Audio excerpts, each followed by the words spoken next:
تمام تعریف اس اللہ کے لیے ہے جس نے ہمیں تاریکی سے نکال کر روشنی میں لایا۔ ہم اللہ تعالیٰ کے حمد و شکر بجا لاتے ہیں۔ اس نے ہمیں ایمان کی دولت سے نوازا، اور میں گواہی دیتا ہوں کہ اللہ کے سوا کوئی معبود نہیں، وہ اکیلا ہے، اس کا کوئی شریک نہیں، اور وہی ہے جس نے یہ بات کہی ہے کہ دنیاوی زندگی صرف دھوکے کا سامان ہے۔ اور میں گواہی دیتا ہوں کہ ہمارے سردار اور محمد اس کے بندے اور رسول ہیں۔ اس نے ہمیں اطاعت کے کاموں پر ابھارا اور نیک کاموں پر ابھارا۔ ان پر اور ان کے آل و اصحاب پر درود و سلام نازل ہو، جو کہ قیامت تک جاری اور ساری رہے۔ حمد و صلوات کے بعد میں آپ کو اور اپنے آپ کو اللہ کا تقوی اختیار کرنے کی نصیحت کرتا ہوں، کیونکہ یہی دنیا اور آخرت میں نجات کا ذریعہ ہے۔ ارشاد باری تعالی ہے، اے ایمان والو اللہ سے ڈرو جیسا کہ اس سے ڈرنے کا حق ہے، اور دیکھو مرتے دم تک مسلمان ہی رہنا۔ اور دوسری جگہ اللہ تعالیٰ فرماتا ہے، بلا شبہ جو اچھا عمل کرتے ہیں تو ہم ان کا اجر ضائع نہیں کرتے ہیں۔ یہ ایسی آیت ہے جو مومنین کے دلوں کو خوشگوار کر دیتی ہے، انہیں خوشخبری سناتی ہے اور ان کے اندر انسیت پیدا کر دیتی ہے، کیونکہ اس وعدے سے زیادہ بہتر، شیریں، پاکیزہ اور عمدہ کوئی بات انسان کے کانوں سے نہیں ٹکرائی ہے۔ ارشاد باری تعالی ہے، جو لوگ ایمان لائے اور نیک عمل کرتے رہے تو یقیناً ہم اچھا عمل کرنے والوں کا اجر ضائع نہیں کرتے۔ ایک مومن اللہ کے وعدے کو سچ جانتا ہے، اس کے عدل پر بھروسہ کرتا ہے اور اس کے فضل و احسان پر یقین رکھتا ہے۔ یہ آیت مسلمان کو اپنے اعمال پر غور و فکر کرنے پر ابھارتا ہے، کیونکہ اسلام سب سے بہتر اور عمدہ کوالٹی کا کام چاہتا ہے، اور جو انسان پوری محنت و جافشانی، اخلاص اور پختگی کے ساتھ کام کرتا ہے تاکہ وہ دینی و دنیاوی تمام کاموں میں احسان کے مرتبے کو حاصل کر لے، تو ایسے شخص کے لیے اس کے رب کے نزدیک بڑا عظیم مرتبہ ہے، اور اس کا رب اسے اپنی محبت، معیت اور رحمت سے سرفراز فرماتا ہے۔ آج تمام معاشروں اور قوموں میں احسان کے ساتھ کام کرنے کی روح مفقود ہے، جس کی وجہ سے کام میں غفلت، ڈیوٹی کے اوقات کی عدم پابندی، پیداوار یا تخلیق میں کمی، امانت میں خیانت، شفافیت میں کمی اور کرپشن میں اضافہ کے مظاہر سامنے آتے ہیں۔ کہ جائے کہ انسان احسان کے ساتھ کام کرے، اور اس کے لیے حکومتیں مضبوط اصول اور سخت قوانین بناتی ہیں، اور اسی اہمیت کے پیش نظر اسلام نے اس کے حل کے لیے بے مثال ربانی منہج اور بے نظیر نبوی طریقہ پیش کیا ہے، جو کہ نہایت مؤثر علاج اور کامیاب دوا ہے۔ اور یہ ربانی طریقہ گہرے ایمانی اثرات کا پرتو ہے، جو کہ انسان کی تربیت احسان پر کرتا ہے اور ایمان کا بیج بوتا ہے۔ اسے رسول اللہ صلی اللہ علیہ وسلم نے ان الفاظ کے ساتھ بیان کیا ہے، احسان یہ ہے کہ تم اللہ کی عبادت ایسے کرو گویا کہ تم اسے دیکھ رہے ہو، اور اگر اسے نہیں دیکھ سکو تو یہ احساس رکھو کہ وہ تمہیں دیکھ رہا ہے۔ اور اللہ کے رسول صلی اللہ علیہ وسلم نے ہمیں سکھایا ہے کہ ہماری زندگی کے تمام امور میں احسان شامل ہے، چنانچہ آپ نے فرمایا، اللہ تعالیٰ نے ہر چیز میں احسان کو واجب کیا ہے۔ اسے مسلم نے روایت کیا ہے، اللہ کی عبادت ایسے کرو گویا کہ تم اسے دیکھ رہے ہو، یعنی نماز، روزہ، حج، وضو، صدقہ اور ہر عمل میں تمہاری یہی کیفیت ہو، اور اگر اسے نہ دیکھ سکو تو یہ احساس رہے کہ وہ تمہیں دیکھ رہا ہے۔ یعنی اگر اللہ کی عبادت کرتے ہوئے یہ کیفیت پیدا نہیں ہو رہی ہے تو کم از کم یہ احساس تو ضرور ہو کہ وہ تمہیں دیکھ رہا ہے۔ اور جب انسان کے دل و دماغ میں یہ مفہوم راسخ ہو جاتا ہے تو اس کے عمل میں اس کا عکس ظاہر ہوتا ہے، اور اسے پختگی اور مضبوطی کے ساتھ کام پر ابھارتا ہے، جس سے لوگوں اور ملکوں کی حالت میں سدھار آتا ہے، کیونکہ اس سے اخلاص پیدا ہوتا ہے، اور ایک مسلمان کی زندگی کے تمام امور میں اللہ تعالیٰ کی نگرانی کا احساس پیدا ہو جاتا ہے، ہاں اس کا تعلق عبادات، معاملات، تعلقات خرید و فروخت سے ہو۔ تم اللہ کی عبادت ایسے کرو گویا کہ تم اسے دیکھ رہے ہو، اور اگر اسے نہ دیکھ سکو تو یہ احساس رہے کہ وہ تمہیں دیکھ رہا ہے۔ یہ جملہ استاد، ڈاکٹر، انجینئر، آفیسر سبوں کے ضمیر کو بیدار کر دیتا ہے، تاکہ وہ کام کو اعلیٰ ترین معیار اور پختگی کے ساتھ انجام دے سکے، کیونکہ ایسی صورت میں تمام لوگوں کے اندر یہ احساس پیدا ہوگا کہ اس کے کام کو اللہ دیکھ رہا ہے، چنانچہ وہ نفاق، ریاکاری، مینیجر یا ذمہ دار کی نگرانی اور شہرت و ناموری کے جذبات سے اوپر اٹھ کر صرف اللہ تعالی کی نگرانی کا خیال رکھتا ہے، جس کا نتیجہ یہ ہوتا ہے کہ قومیں آگے بڑھتی ہیں اور بھلائی و ترقی کے منازل طے کرتی ہیں، اور کسی بھی قوم میں کرپشن اور فساد کا بول بالا اسی وقت ہوتا ہے جب ان کے اندر کام میں احسان اور پختگی کا فقدان ہوتا ہے۔ اگر ایک مسلمان اپنی عبادت، نماز، آمد و رفت، اٹھنے بیٹھنے اور اپنے کام کی جگہ میں احسان کی پاسداری کرے تو وہ ایسا سچا اور امانت دار مسلمان بن جائے گا جو احسان اور پختگی کے ساتھ اپنے صنعت و حرفت کو انجام دیتا ہے، اور اس کے مال و اولاد اور صحت میں برکت ہوتی ہے، وہ اللہ کی حفاظت میں ہوتا ہے اور اللہ کی رحمت و محبت اسے ڈھانپ لیتی ہے۔ ارشاد باری تعالی ہے، احسان کرو، یقیناً اللہ تعالی احسان کرنے والوں کو پسند کرتا ہے۔ دوسری جگہ اللہ فرماتا ہے، اور اللہ تعالی یقیناً اچھے کام کرنے والوں کے ساتھ ہوتا ہے۔ ایک اور جگہ اللہ فرماتا ہے، بے شک اللہ کی رحمت نیکی کرنے والوں کے قریب ہے۔ احسان کرنے والوں کے ساتھ اللہ کے احسان کی مثالوں سے قرآن مجید بھرا ہوا ہے، تاکہ احسان اور پختگی کے ساتھ کام کرنے والا انسان اپنے احسان پر آسمان و زمین کے رب کی طرف سے اجر عظیم اور بے پناہ انعامات دیکھ لے۔ کسی انسان احسان کرنے والے کا احسان بھلا کیسے ضائع ہو سکتا ہے جبکہ وہ روزی دینے والے اور احسان کرنے والے اللہ کے اس فرمان کو سنتا ہے کہ احسان کا بدلہ احسان کے سوا اور کیا ہو سکتا ہے، اور جس نے یہ کہا ہے کہ جن لوگوں نے اچھے کام کیے ان کے لیے ویسا ہی اچھا بدلہ ہوگا اور اس سے زیادہ بھی۔ ابراہیم علیہ السلام نے اپنے والد کی خیر خواہی اور ہدایت کے سلسلے میں احسان کے ساتھ کام کیا تو اللہ تعالیٰ نے ان کے اس احسان کو ان کی اولاد کے حسن سلوک اور ان کی ہدایت کی شکل میں باقی رکھا، یعنی احسان کا بدلہ احسان کے ساتھ دیا۔ ارشاد باری تعالیٰ ہے، اور آپ قرآن میں ابراہیم کو یاد کیجئے جب بے شک وہ سچے انسان اور نبی تھے، جب انہوں نے اپنے باپ سے کہا، اے میرے پیارے ابا جان، میرے پاس وہ علم آیا ہے جو آپ کے پاس نہیں ہے، اس لیے آپ میری پیروی کیجئے تاکہ میں سیدھی راہ کی طرف آپ کی رہنمائی کروں۔ اے میرے پیارے ابا جان کہہ کر جو انہوں نے اپنے والد کی خیر خواہی کی تو یہ لفظ اپنے اندر غائب درجہ شفقت و احترام اور ادب کو سموئے ہوئے ہے، اور اس احترام کی وجہ سے اللہ تعالیٰ نے انہیں اپنے بیٹوں کا حسن سلوک نصیب فرمایا۔ چنانچہ جب انہیں اپنے بیٹے کو ذبح کرنے کا حکم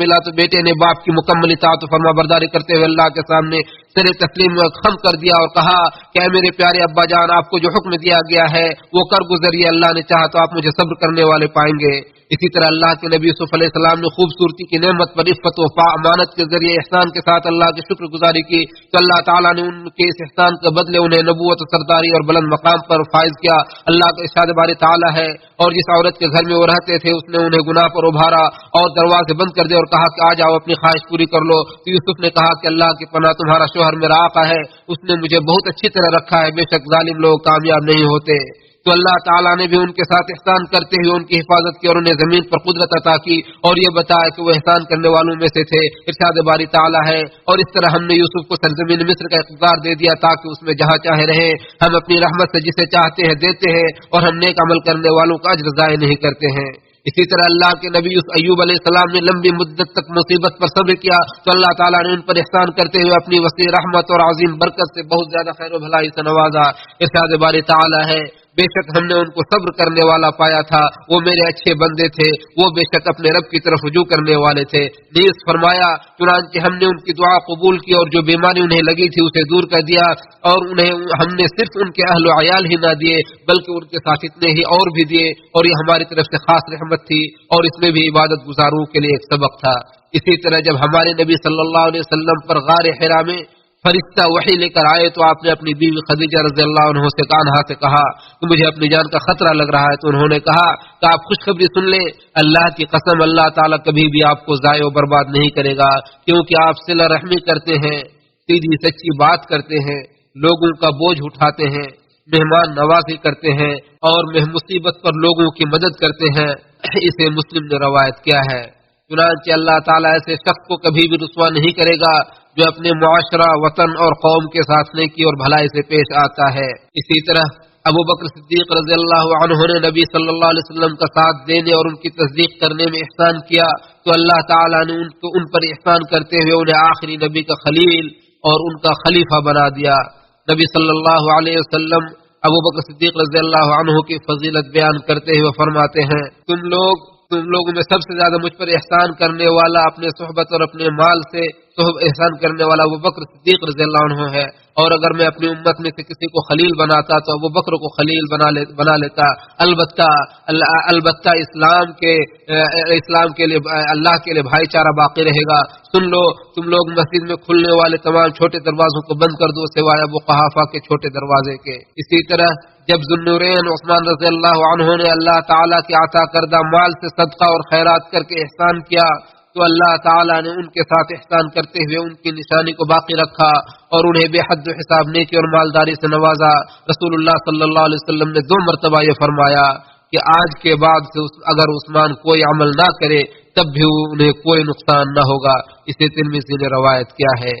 یہ کچھ مثالیں ہیں اللہ کے بندوں جن سے یہ واضح ہوتا ہے کہ اللہ تعالی احسان کے ساتھ کام کرنے والوں کو اس سے افضل، بہتر، جامع اور بڑا بدلہ عطا فرماتا ہے۔ اور یہی اس آیت کا مفہوم ہے کہ بلا شبہ جو اچھا عمل کرتے ہیں ہم ان کا اجر ضائع نہیں کرتے۔ اللہ تعالی ہمیں اور آپ کو قرآن مجید کے میں برکت عطا فرمائے اور ان کی آیتوں اور حکیمانہ نصیحتوں سے ہمیں اور آپ کو استفادہ کرنے کی توفیق عطا فرمائے۔ میں یہ بات کہتے ہوئے اپنے لیے اور آپ کے لیے اللہ تعالیٰ سے مغفرت طلب کرتا ہوں اور تمام مسلمانوں کے لیے مغفرت طلب کرتا ہوں۔ آپ بھی اس سے مغفرت طلب کریں، یقیناً وہ بخشنے والا اور رحم کرنے والا ہے۔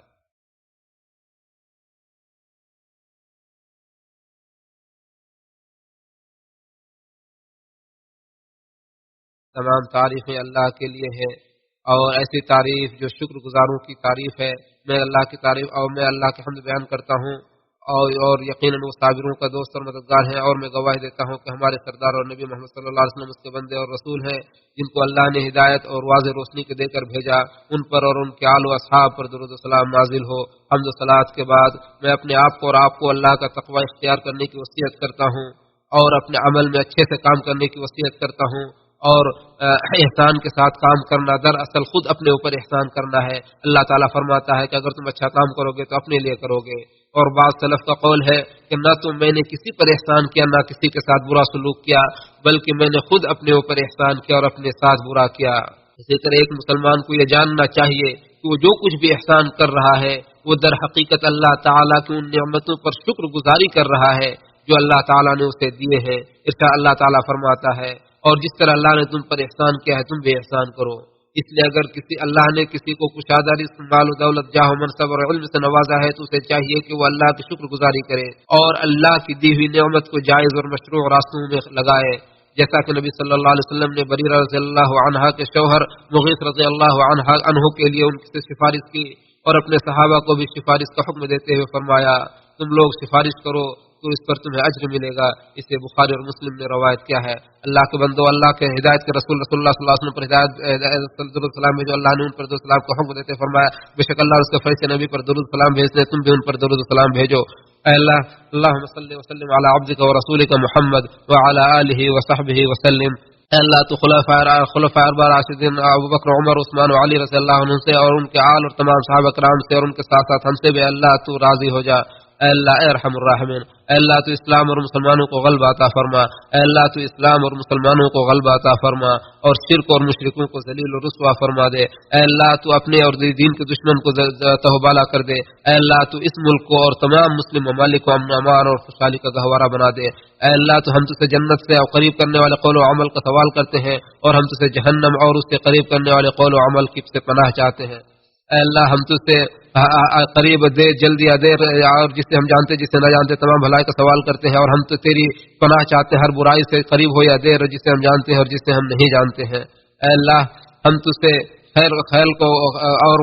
خیر کی ابتدا اور آخر کا سوال کرتے ہیں، اس کا ظاہر و باطن تمام کا سوال کرتے ہیں، اور ہم تجھ سے جنت کے بلند درجات کا سوال کرتے ہیں۔ اے اللہ رب العالمین، اے اللہ تو ہمارے دین کی اصلاح فرما جو کہ ہماری دین و امور کی بنیاد ہے، اور ہماری دنیا کی اصلاح فرما جس میں ہماری زندگی ہے، اور ہمارے آخرت کی بنیاد اصلاح فرما جس میں ہمیں لوٹ کر جانا ہے، اور ہماری زندگی کو بھلائی میں زیادتی کا ذریعہ بنا اور موت کو تمام برائیوں سے نجات کا ذریعہ بنائے رب العالمین۔ اے اللہ تو ہم پر ہماری مدد فرما، ہمارے خلاف مدد نہ فرما، ہماری مدد فرما، ہمارے خلاف کسی کو مدد نہ فرما، ہمارے لیے سازش فرما، ہمارے خلاف سازش نہ فرما، اور ہدایت کو ہمارے لیے آسان فرما دے، اور جو ہمارے پر زیادتی کرنے والوں کے خلاف ہماری مدد فرما۔ اے اللہ تو ہمیں اپنا شکر گزار کرنے والا، ذکر کرنے والا اور تیری طرف رجوع کرنے والا بنا دے۔ اے اللہ تو ہماری توبہ قبول فرما، ہمارے گناہوں کو مٹا دے، ہمارے دلائل کو قبول فرما، اور ہماری زبانوں کی اصلاح فرما، ہمارے دلوں کے گناہوں کو دور کر دے۔ اے اللہ تو معاف کرنے والا اور معافی کو پسند کرتا تو ہمیں بھی معاف فرما دے۔ اے اللہ ہمارے اگلے پچھلے ظاہری و باطنی اور پوشیدہ اور تمام گناہوں کو جنہیں تو ہم سے زیادہ بہتر جانتا ہوں، تمام گناہوں کو بخش دے۔ یقیناً تو اول و آخر ہے،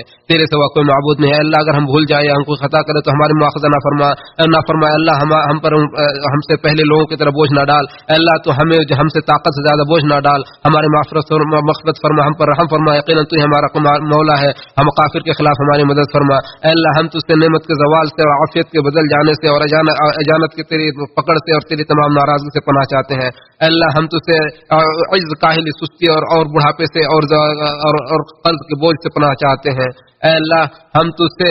بہتر انداز سے اور خیر دعا اور سب سے بہتر دعا اور سب سے بہترین کامیابی اور سب سے بہتر کام اور سب سے بہتر زندگی اور سب سے بہتر موت کا سوال کرتے ہیں۔ اے اللہ تو ہمارے قیامت کے دن ہمارے میزان کو بھاری کر دے، اے زندہ و جاوید جات۔ اے اللہ ہم تیری ذریعے سوال کرتے ہیں۔ اے اللہ تو ہمارے تمام امور کی اصلاح فرما، اور پلک جھپکنے کے برابر تو ہمیں ہمارے اپنے نفس کے حوالے نہ کرنا۔ اے اللہ تو ہم حاکم وقت کو اپنے ہدایت کی توفیق عطا فرما۔ اللہ تو انہیں ہر خیر اور بھلائی کی توفیق عطا فرما۔ اے اللہ تو ان کے ولی عہد کو اپنے پسندیدہ کام کی توفیق عطا فرما، ارحم الراحمین۔ اے اللہ تمام مسلم